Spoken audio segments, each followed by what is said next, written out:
Assalamualaikum warahmatullahi wabarakatuh. Izin memperkenalkan diri, nama saya Nabila Aurelia Hidayat, NPM 183101 dari kelompok 3 Blok Pilihan Kedokteran Olahraga. Di sini saya akan melakukan skill lab 3 mengenai pengukuran indeks massa tubuh atau IMT berdasarkan WHO Asia Pasifik. Nah, sebelumnya pengukuran indeks massa tubuh itu untuk apa dan apa itu IMT gitu. Nah, pengukuran indeks massa tubuh sangat penting dilakukan untuk menentukan status gizi seseorang.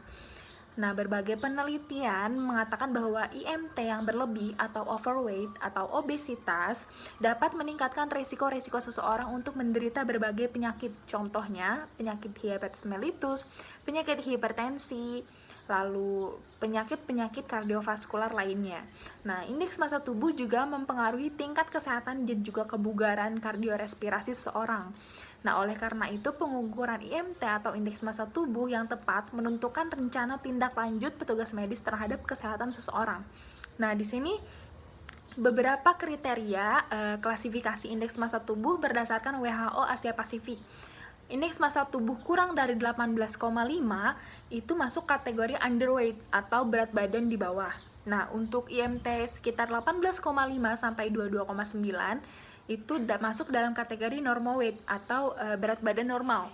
Nah, untuk IMT sekitar 23 sampai 24,9 itu masuk kategori overweight atau berat badan berlebih namun belum masuk obesitas. Nah, untuk IMT sekitar lebih dari 25 itu masuk dalam kategori obesitas. Baik, untuk langkah pertama dalam pengukuran indeks massa tubuh, kita tidak lupa untuk inform consent terlebih dahulu kepada responden atau kepada pasien. Nah, setelah ini kita akan lakukan sebuah inform consent untuk minta persetujuan pasien agar tindakan bisa disetujui. Selamat pagi Ibu, dengan saya Dr. Nabila. Pagi ini kita akan melaksanakan atau melakukan tindakan pengukuran indeks massa tubuh yang nanti Ibu akan diukur tingginya dan juga berat badannya untuk mengetahui status gizi Ibu ya Bu ya. Apakah Ibu masuk ke kategori gizi buruk atau berat badan kurang atau masuk ke berat badan normal atau kelebihan gitu ya Bu ya. Nah, apakah Ibu setuju? Iya. Baik, jika Ibu setuju, saya akan mempersiapkan alat dan melakukan sesuai dengan prosedur ya Bu ya. Iya. Baik. Nah, langkah selanjutnya setelah kita mendapatkan perizinan atau persetujuan dari pasien atau responden, lalu kita persiapkan alat dan langsung mengukur pasien.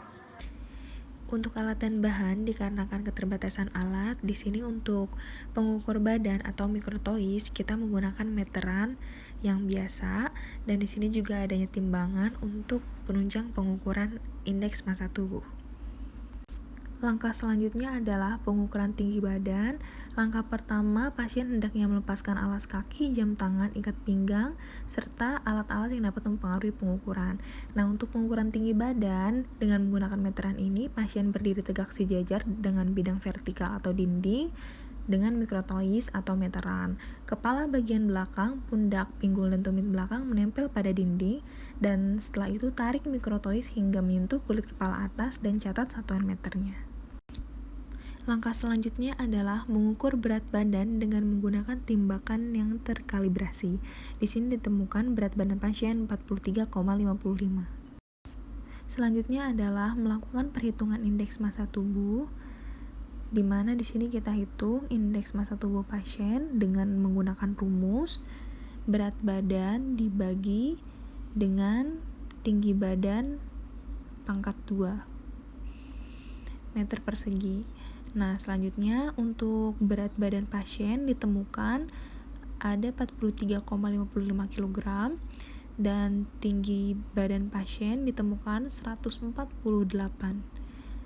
Nah, dimasukkan ke dalam rumus 43,55 dibagi 1,48 pangkat 2. Nah, hasilnya 43,55 dibagi dengan 2,19. maka hasilnya adalah 19,88. Langkah selanjutnya adalah membandingkan hasil pengukuran dengan tabel klasifikasi IMT menurut WHO. Nah, di sini ditemukan bahwa indeks massa tubuh pasien masuk ke dalam kategori normal weight, di mana setelah kita hitung tadi bahwa indeks massa tubuh pasien ada di angka 19. Nah, pada tabel tersebut angka 19 masuk ke dalam kategori normal weight atau berat badan yang normal. Baik, mungkin cukup mengenai video Skillab 3. Kurang lebihnya saya mohon maaf. Wassalamualaikum warahmatullahi wabarakatuh.